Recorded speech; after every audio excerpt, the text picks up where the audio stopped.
gravado nos medicados estúdios da Unigran, direto de Dourados, interior do Mato Grosso do Sul, a cidade que tem uma chuva para cada bairro. Esse é seu podcast Direito do Mato. Eu sou Fabrício Brown e, por favor, 2022, não me surpreenda. Aqui é professor Vinícius de Almeida e diploma de ensino superior não garante futuro, mas garante uma cela especial. Estudem. Eu sou o professor Fernando Machado. A tua repreensão fugiram, a voz do teu trovão se apressaram. Viu esse pessoal aí que estuda para ser preso? Vai ouvir a voz do trovão. E essa questão da série especial aí é lenda urbana, né? Chega lá no mas primeiro... você tá cheio de bacharel na série especial. Chega no primeiro TP lá e pede uma cela especial. Ou se você é advogado, pede uma cela do Estado Maior, né? Você vai ver o Estado Maior que você vai ganhar lá na... Irmãos e irmãs, estamos aqui mais uma vez reunidos, alegres e confiantes na esperança da salvação e mais uma vez aqui cumprindo a nossa missão semanal de levar até você o mais atualizado conteúdo jurídico do direito do mato. Registramos o nosso agradecimento à Unigran, que nos proporciona o espaço físico, a logística necessária para que nós possamos trabalhar com a dignidade de um trabalhador brasileiro.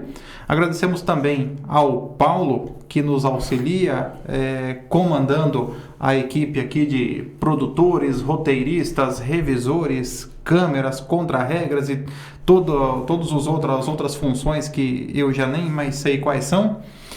E agradecemos especialmente a você, irmão e irmã, que nos ouve, que nos acompanha, que está sempre conosco nesta caminhada. E não deixa de conferir também nossas redes sociais, acompanha a gente lá no Instagram, no Facebook, procura a gente lá, Direito do Mato, é um canal aberto para você entrar em contato, tirar qualquer dúvida ou lançar comentários para a gente aperfeiçoar mais o nosso projeto. Também não deixe de conferir os episódios passados nas redes de streaming como Orelo, Spotify, Google Podcast e dentre outras. E se você está acompanhando esse vídeo no nosso canal do YouTube, já deixa um like, comenta, que vai ajudar, vai engrandecer bastante aqui. E ajude a nossa missão adquirindo uma de nossas canecas. Presenteie as pessoas, você mesmo, alguém. Entre em contato conosco pelas redes sociais que nós vamos te enviar e entregar em algum momento da sua vida. Mais um episódio Freestyle Jurídico no Vagão. Com mais notícias relevantes aí do mundo jurídico e começando, o servidor público que esperou 5 anos para a efetivação da aposentadoria será indenizado. A primeira Câmara de Direito Público do Tribunal de Justiça de São Paulo manteve decisão do juiz da terceira vara da Fazenda Pública da capital, que condenou a Fazenda Pública a indenizar servidor que esperou 5 anos para que seu pedido de aposentadoria fosse efetivado. O valor da reparação foi fixado em R$30 mil. De acordo com os autos, o autor fez o requerimento de aposentadoria em setembro de 2015. Porém, devido à demora na emissão da certidão de liquidação de tempo, documento indispensável para apurar o tempo de serviço do requerente, sua aposentadoria foi publicada quase 5 anos depois, em maio de 2020, período em que o servidor foi obrigado a continuar trabalhando normalmente. Para o relator do recurso, a reparação pretendida tem por objetivo a compensação dos danos de ordem moral, uma vez que a situação causou sentimento de frustração, ansiedade e angústia ao autor, que não sabia quando seu pedido de aposentadoria seria finalizado. É nesse sentido, acrescente-se, que o próprio requerente destaca, por mais de uma ocasião que a conduta da administração o obrigou a continuar a trabalhar, no exercício de atividades prejudiciais à saúde. Aqui é fogo. Como diria seu Madruga, né? Ruim é ter que trabalhar. Um ponto importante para analisar aqui é que esse servidor, ele é um servidor público, portanto, ele é vinculado a um regime próprio de previdência social. Lembrando que os servidores públicos, então, eles não estão vinculados ao regime geral de previdência social, que é o regime de previdência gerido pelo INSS. Então, esse servidor ele não fez o seu pedido no INSS, ele fez o seu pedido lá no seu regime próprio. Se fosse, por exemplo, aqui no Mato Grosso do Sul, seria junto à AGPREV. Se fosse no município de Dourados, seria junto ao Previd, né? Contudo, aqui ele é de São Paulo capital. Então eles requereu ali certamente que junto ao regime próprio do município de São Paulo. Alguma coisa que tem prévio no nome. Normalmente você pega uma parte metade do nome do município, coloca a prévia e dá o nome da previdência própria daquele município, daquele estado. É interessante notar que se fosse em Mato Grosso do Sul, essa demora não teria ocorrido. Ou, melhor, o servidor não teria sido abalado moralmente como foi. Porque nós temos a previsão na legislação estadual, na 1102, que é o Estatuto dos Servidores Públicos Civis do Estado de Mato Grosso do Sul, que após 90 dias do requerimento da aposentadoria, o servidor tem direito a um afastamento remunerado enquanto aguarda o processo de aposentadoria. Então, o servidor vai requerer a sua aposentadoria. Ele fica 90 dias trabalhando. Se em 90 dias a administração pública não finalizou o processo de aposentadoria, então ele tem direito a uma licença, a um afastamento remunerado para aguardar a sua aposentadoria no conforto do seu lar. Olha eu pensando besteira aqui já, hein? Por quê? De sabendo que ainda não tenho tempo, mas querendo ter um afastamento, apenas requerendo, pede, né? vai demorar. Aí O problema é que depois indeferido você tem que restituir, né? Ganha umas férias ali, uma licença prêmio. Nesse Eita, caso, nós. certamente no município de São Paulo, então não há essa previsão na legislação municipal, o servidor ficou ali por 5 anos esperando. Eu acho que essa previsão estadual, na verdade, é quase como se fosse uma multa moratória, né? Em caso de inadimplemento. Então, a administração é melhor você ser rápida, Exato. porque senão ele vai ficar sem trabalhar de qualquer jeito. Sim, né? sim. Essa é a finalidade, eu acho. E aqui, de certa forma, a aposentadoria no valor de... o dano moral no valor de R$30 mil, ele é irrisório frente ao tempo em que ele permaneceu, porque 5 anos é um prazo muito... Você pega 30 mil, divide por 60, que é o número de meses, vai dar R$500 por mês. Além do que, durante esse período em que ele trabalhou, ele teve descontado da sua remuneração a contribuição previdenciária. Então, esse valor sequer vai compensar aí o valor que ele teve descontado a mais. Então, o regime previdenciário acabou tendo, de certa forma, um enriquecimento indevido, porque ele contou com contribuições a mais que não seriam necessárias. Acho que uma coisa também que é legal aqui comentar dentro dessa decisão é tomar com base algumas decisões por parte do STF, que é sobre a própria natureza da aposentadoria dentro do serviço público. Ele é um ótimo exemplo que a gente tem daquilo que a gente chama de atos complexos, que você tem essas vontades autônomas.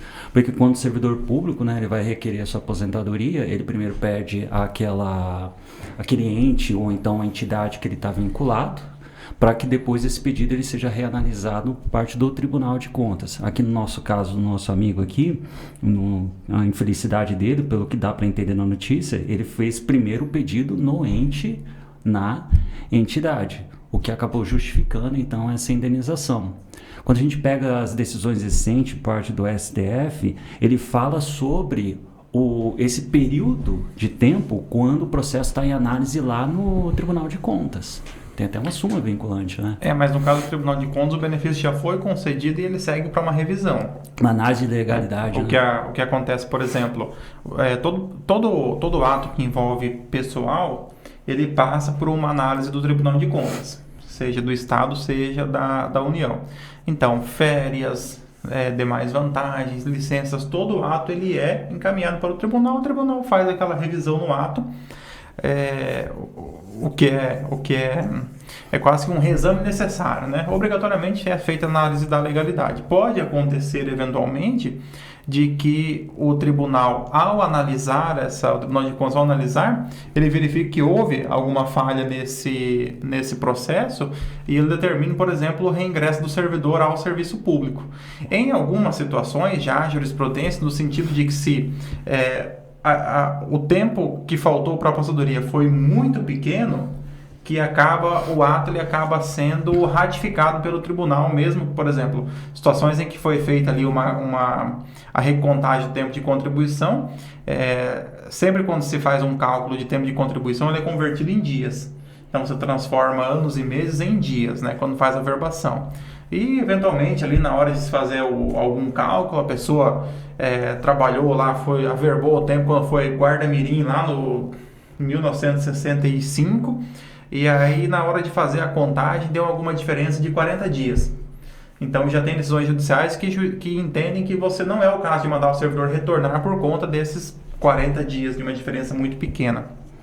Aí seria mais uma análise de razoabilidade, né? E aí também, dentro dessa lógica aí, por parte da análise do TCU, tem uma diferença que é importante, que a própria súmula vinculante, não vou lembrar agora do número, ele fala que nesses atos de concessão inicial de aposentadoria, não tem contraditório em ampla defesa. Só que daí tinha uma lacuna muito grande, que é o tempo que o TCU ele teria para fazer essa análise de legalidade. A súmula era até assinante nesse ponto. Aí você tem decisões recentes parte do STF que ele fala que é justamente 5 anos. E aí passou 5 anos, o que acontece? Para o STF, a configuração do silêncio administrativo.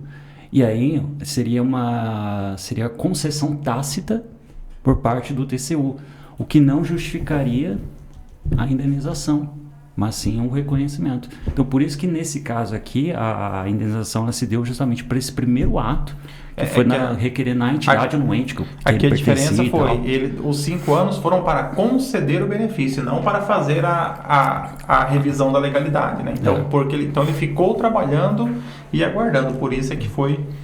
Foi o primeiro documento, que é a certidão de liquidação de tempo, para saber quanto tempo ele trabalhou. O primeiro documento, eles demoraram 5 anos para conseguir. Agora uma pergunta que eu acho que ia ser legal, será que...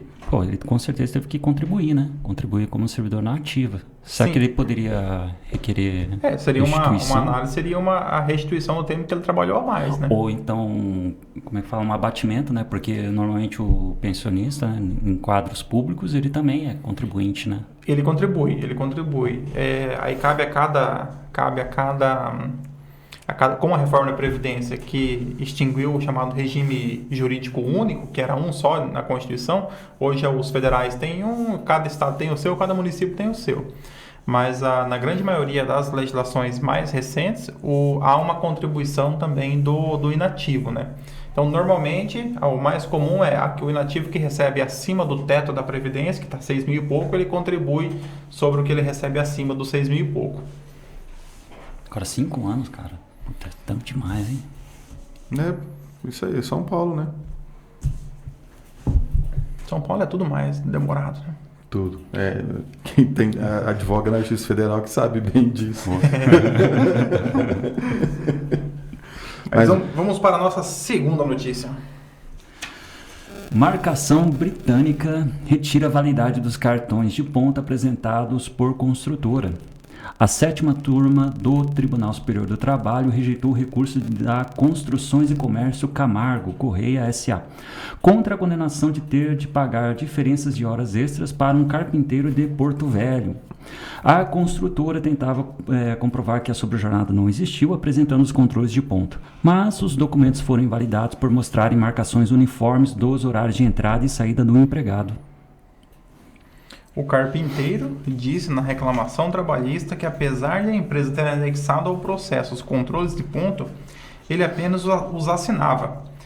Abre aspas, as horas eram anotadas pelo encarregado, explicou. Na ação, ele pediu o pagamento como extras das horas superiores à 8ª diária e à 44ª semanal em relação aos 4 meses de contrato. Por sua vez, a Camargo Correia garantiu que o trabalho em sobrejornada foi devidamente registrado e pago ao carpinteiro.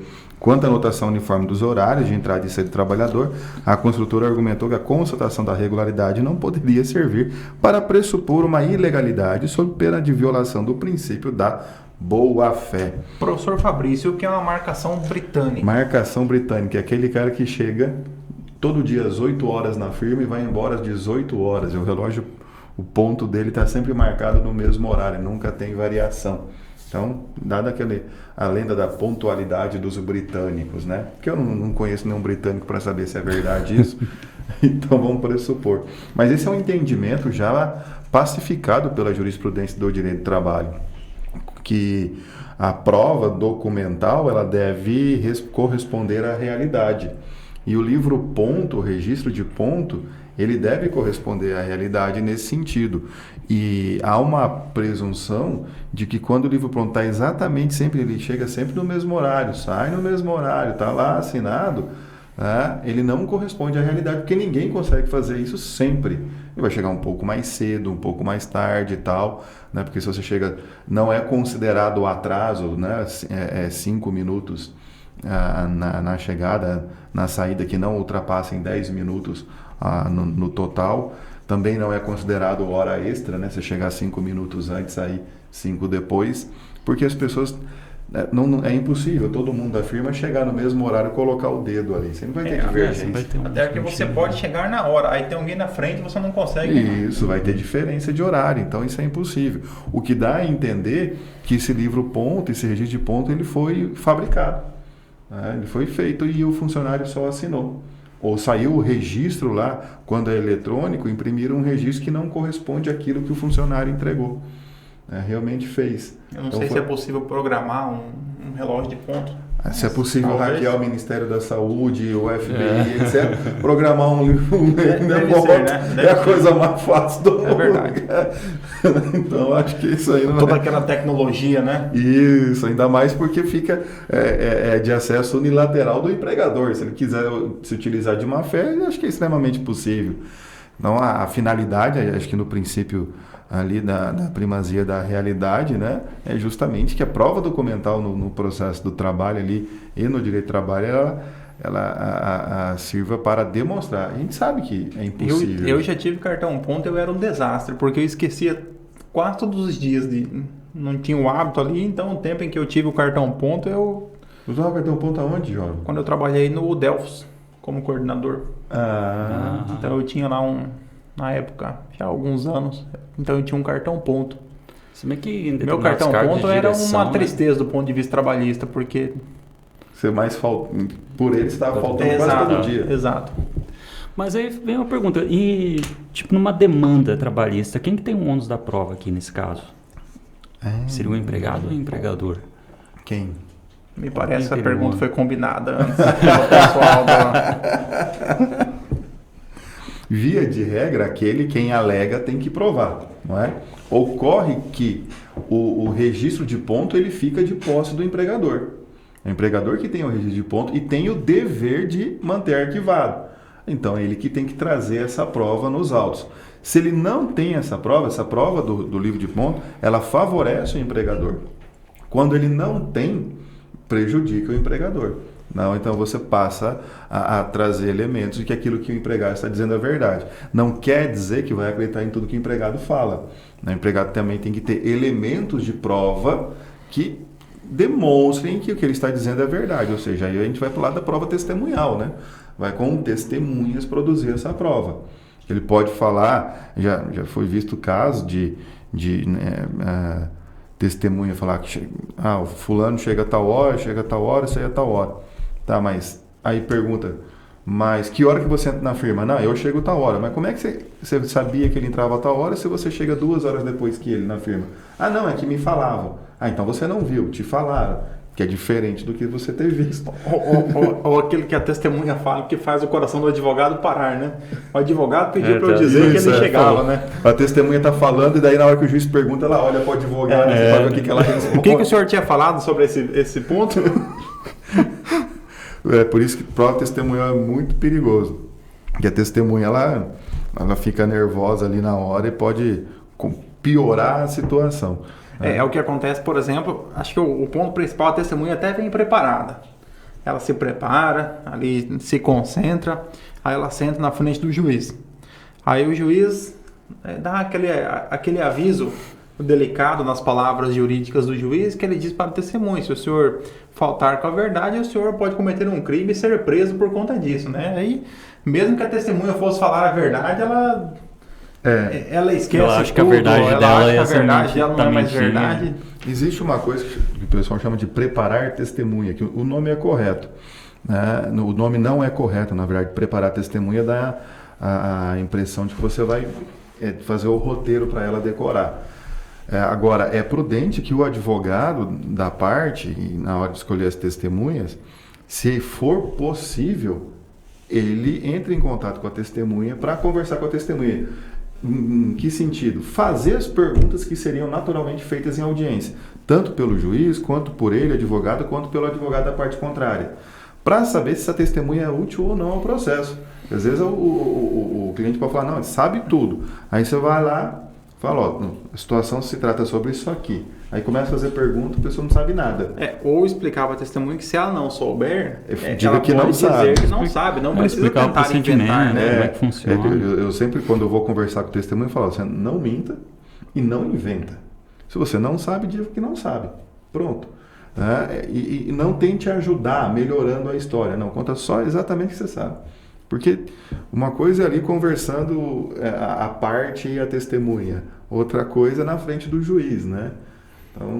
mas o pessoal acha que é adrenalina, asa delta, trilha, alpinismo, que isso, adrenalina é você ser advogado na audiência de instrução e julgamento. Sim. Aí é adrenalina mesmo, né? Ainda mais quando chega aquela testemunha que você não conversou, não sabe, você chamou porque estava presente no ato, por exemplo, sabe que ela estava lá presente, ela acompanhou, mas você não sabe se ela vai te ajudar ou vai ajudar a parte contrária. Mas você precisa de uma prova testemunhal, porque você não tem outra prova. Aí sim, você vai totalmente às cegas, torcendo para ver o que dá. Como diria o sábio, é uma faca de 2 legumes, né? Justamente. Vamos para a nossa terceira notícia. Professor Vinícius, com sua falta de foco.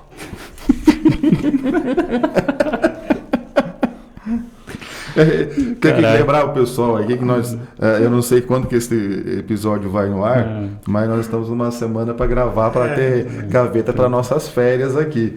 Então, se a gente tá errando, é por conta disso. Já. A gente mandou embora o funcionário responsável pelas redes sociais, né? Então, tô fazendo aqui, mano. E aí tem aí tem o final de semestre e recesso forense. Tem o WhatsApp apitando por causa do aluno que reprovou, tem tudo. Bom, mas continuando então, né? Para chamar a atenção aí. Empresa deve indenizar vítima de gordofobia em transporte público. A quinta turma civil do TJ Distrito Federal e Territórios manteve, por maioria de votos, condenação que obriga a aviação Piracicabana a pagar danos morais a uma mulher que foi constrangida por conta do seu peso ao embarcar num ônibus da empresa de transporte público. A autora conta que estava acompanhada do irmão de 8 anos e, após pagar a passagem, pediu ao cobrador que girasse a roleta e autorizasse o embarque pela porta traseira, que naturalmente é para o desembarque. Algo comum a passageiros que sofrem de obesidade e têm dificuldade de atravessar a catraca giratória. Segundo ela, o cobrador negou a solicitação, assim como o motorista. Narra que ambos foram sarcásticos mesmo após a intervenção de outros passageiros.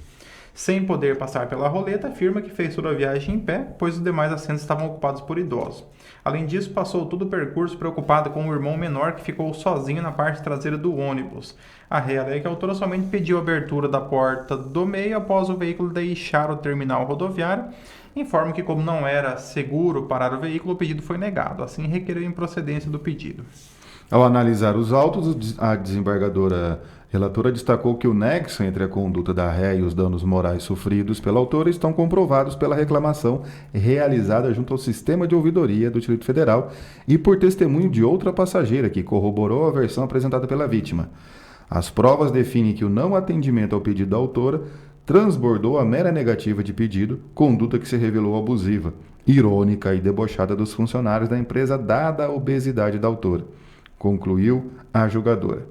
Além disso, e como provado, a apelada estava acompanhada de criança, seu irmão, de quem teve que ficar separada durante todo o trajeto, o que evidencia ainda mais a insensibilidade da parte dos empregados da apelante. A conclusão do colegiado foi de que o constrangimento e o desrespeito enfrentados pela autora violaram sua imagem, honra, dignidade e tranquilidade, e por isso mantiveram a indenização em R$12 mil, tal como a decisão de primeiro grau. É para corroborar a desatenção, para ser coerente. Mas aqui, antes de entrar na questão de direito, o que me impressiona em alguns prestadores de serviço e funcionários de empresas que prestam serviço é que não é só falta de educação, é burrice. É falta de inteligência o funcionário se utilizar disso, porque necessariamente isso pode prejudicá-lo perante o empregador. Isso vai, de alguma maneira, prejudicar se esse funcionário procura ouvidoria, reclama quem era o motorista e quem era o cobrador daquele dia. A empresa vai atrás, isso pode, inclusive, e agora provado dessa forma, ser causa de demissão por justa causa. Ocorre que alguns serviços públicos no Brasil, eles são tradicionalmente tão mal prestados que as pessoas se acostumam. Um exemplo claro é o serviço de transporte rodoviário. Por quê? Porque no transporte aéreo, então já é muito comum que as pessoas ajuizem ações por conta de bagagem extraviada, atraso. Então, as empresas acabam sendo forçadas a adotar uma série de medidas para evitar a judicialização. Ainda tem muito que melhorar, mas ela já tem como diria, um compliance, né? Já tem ali um compliance para evitar esse tipo de situações. Agora, no caso do transporte rodoviário, eu afirmo isso porque eu já fui um usuário do transporte rodoviário. Usuário contumaz. Já fui ali, já fiz muitas vezes o trecho ali Amambai Dourados, né? Com a parada em Carapó, né? Com a parada em Carapó. Porque não dá para vir de uma vez só. Ou Ponta Porã, não, tem que fazer uma escala, né? Tem que fazer uma escala. Então, assim, as pessoas acabam sendo acostumadas. No transporte rodoviário, chega, por exemplo, essa época de final de ano, é uma tristeza, é um pandemônio, porque o ônibus atrasa, o ônibus quebra, as pessoas são trocadas de veículos, são colocados reforços nas linhas ali, eu pego o ônibus mais antigo que tem, vende passagem. Então, por quê? Porque as pessoas acabam, de certa forma, acabam se conformando com um serviço tão ruim e muitas vezes desconhecem que existem formas de você buscar a reparação. E ainda no caso aqui, que é o serviço do transporte público municipal, né? O famoso circular, o coletivo. Então, o que é pior ainda, às vezes. E acontece também, por exemplo, na passagem aérea, você vai pagar normalmente um valor maior, em média R$1.000. Em poucos trechos no Brasil, você vai pagar menos do que R$1.000. Pelo menos não saindo aqui do Mato Grosso do Sul, né? Mas poucos trechos vai pagar menos de R$1.000. Então, é um valor um pouco maior. Agora, uma passagem de ônibus, a pessoa paga R$120, R$80, R$150 e acaba... Eu acho que não está mais esse preço não, mas tudo bem, Fernando. Então, pode ser que seja um pouco mais, dependendo do trecho que a pessoa vá Dourados, viajar. Campo Grande está 70. Dourados, Campo Grande está 70? Eu tô sabendo. O senhor Vinícius agora voltou a usar ônibus, vendeu o carro dele, tá de bicicleta. E comprar um patinete elétrico, né? Então, assim, mas que seja R$150, R$200, a pessoa acaba, pelo valor da passagem, entendendo que aquilo se é baixo o serviço, não vale a pena você ajuizar. Mas não, a pessoa tem que procurar. E claro, aqui ela agiu de forma correta. Primeiro, produziu a prova na ouvidoria, ou seja, a própria empresa se manifestou, respondeu certamente ali, então já produziu provas. Teve o depoimento de uma testemunha, então ela conseguiu demonstrar os elementos comprobatórios e teve ali a indenização que foi assegurada. Não só isso também, outro fato que destaca aqui também é o fato que tinha um menor na história. Justamente, o irmão dela que ficou separado do outro, ela na frente da catraca, eu não entendi o porquê que ficou separado aqui na história, mas dava para passar tranquilo. Porque provavelmente a criança talvez tenha passado e ela foi passar depois e não foi impedida. Então a criança passou e foi sentar onde podia. Então basicamente com um erro você já consegue ver a repercussão em 3 áreas, no mínimo. E aí direito tem outro civil, erro aí também. Trabalho e direito da criança e adolescente. Qual que é o outro erro é que ela não conseguiu sentar porque tinha um monte de idoso sentado. Eu acho que o gordo é muito mais cansado do que um idoso. O idoso podia muito mais bem levantar. O idoso tem mais experiência de vida que quando você vai ficar de pé. Então, digo isso por experiência prática de anos de vida de gordo. Ainda mais se equilibrando no transporte público. Exatamente. Mas realmente assim... Pensando no funcionário aqui, primeiro que ele errou a prestar o serviço, ele pode aqui perder o emprego. Nesse caso, é motivo para justa causa? Motivo para justa causa, porque ele causou um prejuízo para a empresa. A maneira como ele agiu, além de ser desrespeitosa, tudo, ainda causou um prejuízo, ou seja, ela foi condenada aqui a pagar R$12.000. Então, é motivo para justa causa, sim. E dentro desse valor de indenização que a empresa deve pagar, provavelmente ela é uma concessionária de serviço público, né? Nesse caso, responsabilidade, né? Está sendo objetiva. Ainda que também diz a notícia que era uma prática comum né, você permitia a passagem. Quer dizer que saísse pelo lugar que entrou. Era uma prática comum, então não era a primeira vez. Não, nos ônibus, aqui eu posso dizer, porque eu também usuário de circular durante muitos anos aqui em Dourados, quando o ônibus está muito cheio, a pessoa não passa pela catraca. Então a pessoa, ela entra aí no ônibus, aí o motorista espera, ela passa ali o dinheiro, ali um senso comunitário, cooperativismo, as pessoas vão passando o dinheiro até chegar no motorista, quando não tem o cobrador. O motorista dá o troco, volta o dinheiro para a pessoa. Então, quando o ônibus está muito cheio, não passa na catraca, porque não tem como a pessoa. Então, ela entra pela porta de trás e sai pela porta de trás, ou pela porta do meio, que seja, né? Então, essa prática é comum. Quase que uma norma consuetudinária da circular. Então, um costume criado ali, né, pelos usuários e pela empresa, já aceito, e que exclusiva, né, pode ser que esse motorista e esse cobrador que tinha essa mania ali não cumpriram esse costume, o que deveria ter sido feito. Então, isso aí sim gera possibilidade, tanto comprovada a indenização aí, e também fez trabalhista para eles. Não dá para saber, porque aí já... Qualquer pessoa com mobilidade reduzida, ela tem o direito de não passar pela catraca. Um exemplo, o exemplo, a pessoa cadeirante.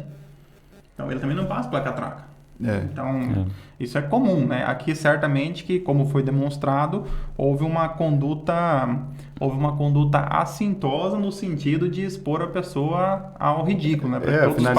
Para que todos os passageiros vissem que a pessoa que era ali um pouco mais gordinho, né? Não passasse e fosse exposta a essa situação, né? Então, por isso que o valor, inclusive um valor até razoável, né? Então, um valor certamente que não sei dizer se compensa o prejuízo que ela sofreu, mas pelo menos é um valor digno de R$12.000, né? Melhor que o nosso juizado, que dá 3, né? Não, o que eu acho interessante é assim, essas medidas têm que ser tomadas que, com base nisso, começa a melhorar a prestação do serviço público. Não, aí certamente que a empresa vai fazer um curso, vai contratar ali um especialista para fazer uma palestra com as empresas, um treinamento deles ali, e vai mostrar que não pode ser. E mostra, se acontecer de novo, quem fizer é rua. Exatamente. Que é o melhor treinamento que existe, né? Então, é assim que tem que fazer, se não fizer, é rua fazer o quê, né? Porque aí necessariamente porque às vezes a empresa pode até treinar, pode fazer tudo, né? Mas se não há um risco de uma sanção ali, o empregado aqui é um ponto interessante, que ele vai justamente na questão da justa causa. Porque se a empresa demite o empregado por justa causa, e o empregado vem lá e prova que ele nunca recebeu um treinamento, nunca foi instruído, ninguém nunca explicou nada para ele, ele vai dizer não é justa causa, porque eu não fui treinado. Isso, ele pode falar, eu sempre fui treinado, todo mundo tem que passar na catraca, ninguém pode ficar para trás. Ele pode falar justamente isso. Exato, ele pode dizer que é a norma da empresa, que todo mundo passa para catraca, coisa e tal. Agora, se a empresa vem e fala, não, justa causa, por quê? Tá aqui, a cada 6 meses a gente faz um curso e tal, tá aqui o comprovante, ele assinou que ele participou do curso, o material foi explicado, e ele fez porque ele quis prejudicar a pessoa mesmo, e a empresa emite uma nota, né? A empresa emite uma nota dizendo que ela não compactua com esse tipo de prática, né? Inclusive aqui, assim que ela indenizar, ela pode buscar que seja ressarcida. O empregado indenizar a empresa. Inclusive, eventual rescisão motivada, ela pode descontar ali, porque ele deu causa. Uma ação de regresso, né? Um direito de regresso. É o verdadeiro culpado. É isso aí, né, gente? Irmãos e irmãs, se em algum momento você for exposto a alguma situação vexatória, nunca se esqueça de produzir as provas, né? Isso é sempre importante. Faça o possível para produzir as provas e depois disso nos procure. Fica aqui o nosso agradecimento a você, irmão e irmã, que acompanha o nosso trabalho, que sempre está se manifestando com carinho nas redes sociais. Fica o nosso muito obrigado. Agradecemos também ao Unigran e agradecemos também ao Paulo pela possibilidade, né, pela oportunidade que nos dão semanalmente. E também, mais uma vez, fica aquele convite para você conhecer mais o Projeto Direito do Mato, acompanhando a gente nas redes sociais, no Instagram e no Facebook, e também os nossos episódios passados que estão em todas as redes de streaming e também no nosso canal do YouTube. Você não tem nada para fazer nas férias, né? Maratone o nosso podcast. Você vai se divertir e nós também. Venha de circular ou não. Tenham todos uma ótima semana. Um grande abraço. Sejam felizes. Faz com papel assim, com o jornal nacional, para